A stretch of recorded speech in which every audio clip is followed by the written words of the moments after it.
Welcome to the 5th week of Connect Groups for this session. I'm dropping in for a few moments to join you so I can make sure that your group stays connected and in sync with all the other Connect Groups at Fusion City Church.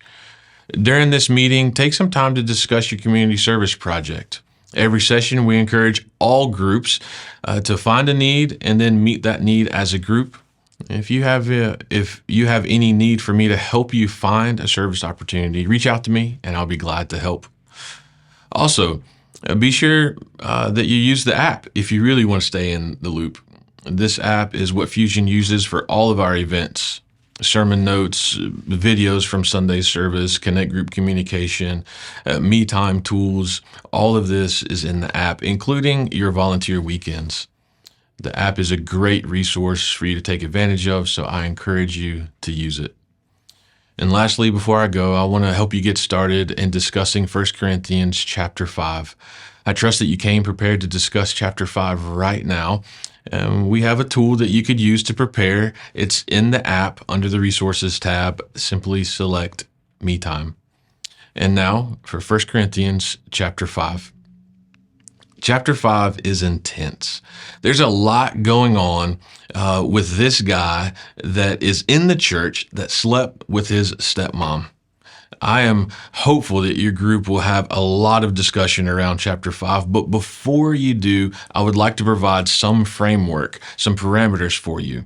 As you discuss the responsibilities for believers to judge other believers and the relationships between believers and non-believers, let me talk specifically about verse number 5. I'm going to read from the NLT translation.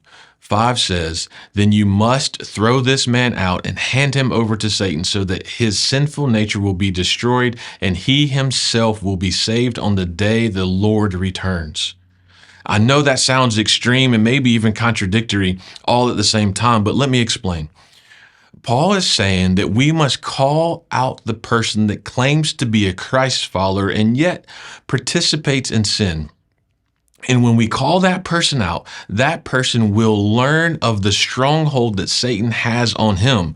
We are handing this person over to Satan, but the person has a choice to make. They can live in the sin with Satan as their master, or they can repent and destroy their sinful nature and return to the mercy and grace of Jesus. Now, when this video ends in just a moment, spend some time discussing the value of judging others and what happens when we shy away from what Paul did in chapter 5. Ask yourself, would I want to be held accountable for my sins?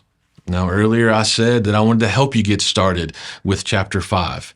Don't let my question be the only conversation that you have about this chapter.